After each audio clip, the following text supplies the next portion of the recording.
السلام عليكم لكل من يتابع قناة سماح سايكولوجيست. اهلا وسهلا، توحشتكم بزاف، صافي لونطون بزاف. وقت ما درت فيديوهات. الفيديو التالي كان دقيقة، هضرت على انه كندا تغيرت الاوضاع من كل في كل المجالات. تغيرت كندا، صح ولات عندها نسبة بطالة ارتفعت، صح الاسعار زادت وغلات بزاف، اسعار السكن، اسعار المواد الغذائية، اسعار مواد التجميل، اسعار الملابس، كله زاد. مشي كندا برك لأن كل الأعين كل التوجهات على كندا، لأنها البلد الأكثر يعني استقطابا للمهاجرين كما حكينا. لكن ليس في كندا فقط بل العالم كله تغير بعد أزمة كوفيد، وخاصة بعد كذلك الحرب الروسية الأوكرانية. كندا، أمريكا، وبعض دول العالم. كما كنتم تشوفوا في هذا الموقع يتحدث على الطلبة الأجانب والمبلغ الذي يجب أن يضعوه في الحساب البنكي. هنا كما كنتم تشوفوا 20,635 دولار. هذا المبلغ الجديد اللي إجباري يعني بالتفصيل كما هاك حاطينه. لازم يكون عند الطالب الأجنبي 20,635 دولار في حسابه البنكي. دونك كما كنتم تشوفوا يحسب من أول جانفي 2024. الطلبة اللي يجوا بعد هذا التاريخ لازم يحطوا هذا المبلغ في حسابهم البنكي. هذا المبلغ خاص بماذا؟ هذا المبلغ خاص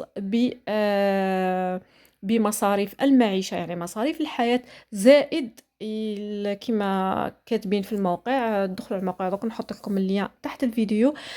زائد 20,000 دولار. هذه تزيدوا لها اون بليس لي فخي تاع يعني مصاريف المعيشة.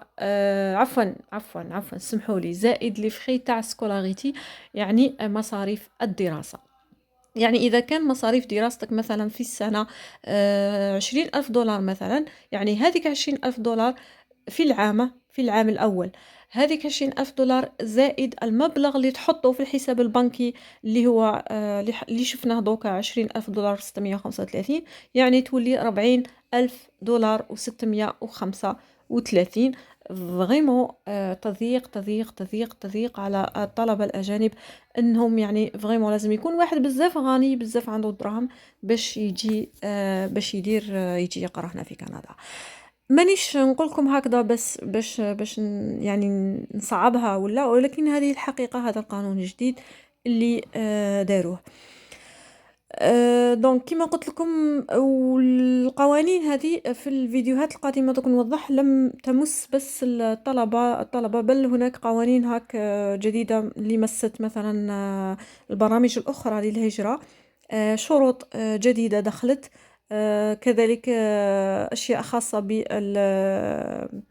اللي حابين يتحصلوا على فيزا عمل، اللي حابين يتحصلوا على كيفاش يقولوا شهادة رخصة عمل ما بعد الدراسة، كلها نتحدث عليها في فيديوهات أخرى. هذا الفيديو كان خاص بالطلبة الأجانب.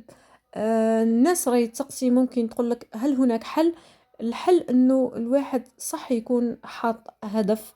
وش هو الهدف باش يجي لكندا؟ صح باش يتحصل على دراسة مليحة في أفضل جامعات العالم يجي، لكن لازم يكون صح عنده المال الكافي للمصاريف المعيشة وكذلك مصاريف الدراسة. حتى كندا في الموقع تقول باللي باش نحموا الطلبة من انهم يكونوا بحاجة، يعني المعيشة تاعهم تضيق، ما يلقاوش كيفاش يصرفوا على رواحهم، لانه لاحظوا هنا باللي كاين طلبة